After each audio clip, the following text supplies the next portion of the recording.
This is Ayman Khan here for Boxing Social in association with Betfred. We're here in Jeddah getting ready for Usyk-AJ2 fight week. With me is the one and only Johnny Nelson to talk through the fight. Johnny, first of all, how's life treating you? Good. Jeddah's warm. It's warm. I've seen some handsome young fellas shoot. Yeah, look at that. You see that? Look at him. Look at him. You put the camera down, Yeah. You see this man's got his bare toes out. What? Bare, crusty Look at feet. his cheeky devil. Look at this guy. He's too happy and starting. How much start paying you for this, man? There's nothing wrong with crusty feet. I'm just saying. You know what? After this fight, it's new food. I'm telling you right now. You'll be very happy to know that I didn't point the camera down to the feet. Wouldn't do that to you, Johnny. But yeah, Usyk-AJ2 fight week. How are you feeling for this one, first of all, Johnny? I'm always excited for an AJ fight. So just like you, just like everybody else, it's the outcome, the story and everything is amazing. Last time we were here was when AJ had his rematch with Ruiz. The result was, every Brit was more than happy. This fight against Usyk, it's a bigger ask. It's a bigger task. The odds are slimmer. But again, that's what makes our fight game so exciting. When you break that down to me in terms of it being a bigger ask, a lot of people in the boxing spheres obviously rate Usyk incredibly highly, but break it down in terms of the attributes that he poses in the ring and what Anthony Joshua has to do and the challenges that he'll face in the ring on fight night. Usyk has shown technically he's far more equipped, knowledgeable, and has more experience than Anthony Joshua when it comes to standing there and working out the sweet science of hit and not being hit.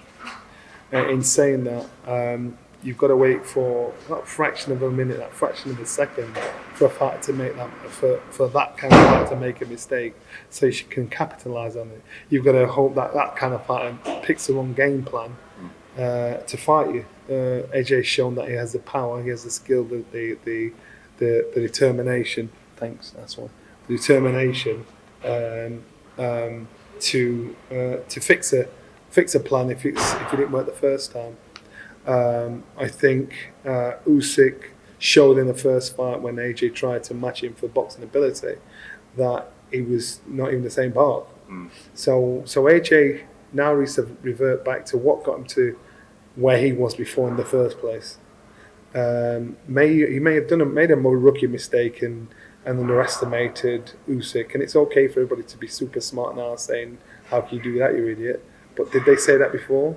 Or did they say, "Oh, he's just a cruiserweight jumping up to heavyweight"? So it's okay being smart after the event.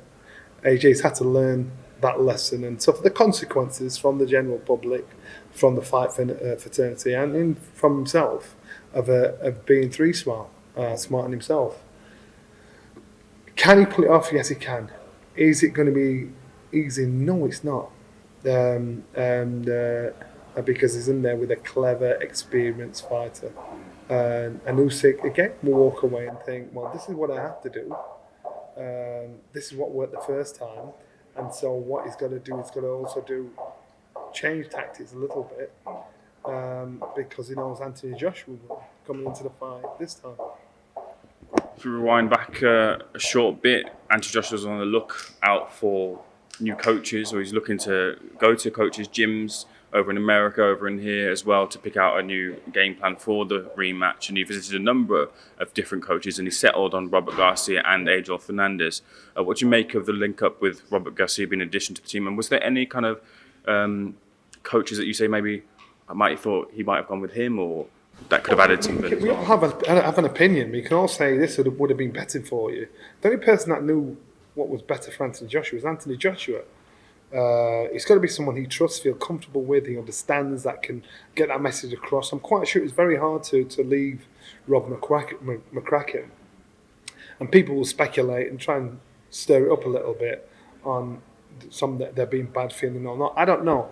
But he's made a brave move in doing that. And he's obviously the kind of fighter that, he needs. If he thinks with Rob McCracken, Rob, you've taken me as far as you can take me, I need something else. That's a brave, hard move to make when you've been with someone for day dot. And so in doing that, he wouldn't have taken that move lightly. And so with moving with Garcia, that works for him. Many fighters we've seen, Lennox Lewis, Ali, many fighters, what they've done is they've moved from trainer to trainer because they're the sort of fighters that just need to be directed in the right direction and they'll do the job. I was the sort of fighter that I needed to trust and know my corner man inside out, as in Brendan, and he knew me. I needed that, but AJ's the kind of fighter that doesn't need that. AJ's the kind of fighter that just needs a new injection of life into him, and he finally decided, you know what, I just need it if I want to further my career. It's interesting you just mentioned Brendan there. My question was going to be to you a little bit further down the line, but I'll ask you now, how do you think Brendan will do a game plan for someone like Usyk? Usyk is very unorthodox, has an unorthodox style, like Tyson Fury has an unorthodox style, and because I'm from a gym of unorthodox fighters, you feed off orthodox fighters. It's easy picking. So if you stand there and do it correct, hand up, throw a jab, right hand, come back and do everything correct, it's feeding ground for any unorthodox fighter. Because there's millions of fighters like that. There's not millions of unorthodox fighters. So to deal with someone like Usyk, he would bring in some unorthodox methods for Anthony Joshua. Dumbing a jab, leading with a backhand, anticipating Usyk's movement left to right. You might miss once, but you get him the second time, maybe the third time. Boxing on the front foot and the back foot. Switching from southpaw to orthodox naturally, but in front of your very own eyes and switching back again. He'd create an unorthodox method for Anthony Joshua, and this would not be natural for AJ because it's something you'd have to learn from day dot. But it's something that he'd feel comfortable with, and so there's always a way around. The reason why I'm comfortable when I see people like Usyk and Tyson Fury is because I'm from a gym of unorthodox fighters, and they say about southpaws are the worst fighters to fight. The reason being is because there's not many southpaws around. So how can you get used to them, and all of a sudden when they're in front of you, it's like shit. How do I deal with this? I'm from a gym of switch hitters, unorthodox fighters. So I get and I see what I see. I understand people don't see that because they're not used to it. They don't understand it. They call them awkward. Not awkward. Unorthodox is the word you're looking for. But you just got to know how to deal with them. Lots gets made about Anthony Joshua when he comes into the ring, about the size. We've seen him be in different sizes throughout his career. It looks like from the pictures that we've seen so far, he might be coming in a little bit slimmer, and the inverse being Alexander Usyk, who looks a lot bigger this time around from pictures. Pictures can tell a different picture in itself. We've seen with Andy Ruiz when he had the rematch, he looked slimmer, but when he came in, he was obviously a lot heavier. But what have we made about the potential of Joshua coming in slimmer and then Usyk coming in a little bit heavier? Usyk coming in heavier, it shows his intention is to come and plant his feet a bit more, hold his own when he has to stand there, and kind of have a tug of war in the ring with AJ, because AJ, if you look at AJ's style of fight, even though he picked the wrong style of fighting, which lost him the fight, Usyk looked, his face was in a bit of a state. And AJ boxed a completely wrong style of fight. So AJ now knows what he's up against, he knows what he has to do. So again, he'll think, well, I've got to use my natural ability, my natural punch power, my natural weight, rugged roughness, and I've got to rough this man up. Usyk's come prepared for that. My question is, I think this will be a career heavyweight for Usyk, and I wonder if he can still perform and use the talents he has to the best of their ability, and what we've seen, carrying that extra poundage, because boxing like he did as a cruiserweight, a heavyweight, when you're carrying a couple more stone on your back, it ain't that easy. You can't do that for 12 rounds. But maybe both fighters aren't thinking this is going 12 rounds. That's what you got to look at. People make a lot of mention as well about Joshua and him being potentially gun shy after the Ruiz fight because of the heavy shots that he took in the first Joshua one. being gun shy? Yeah.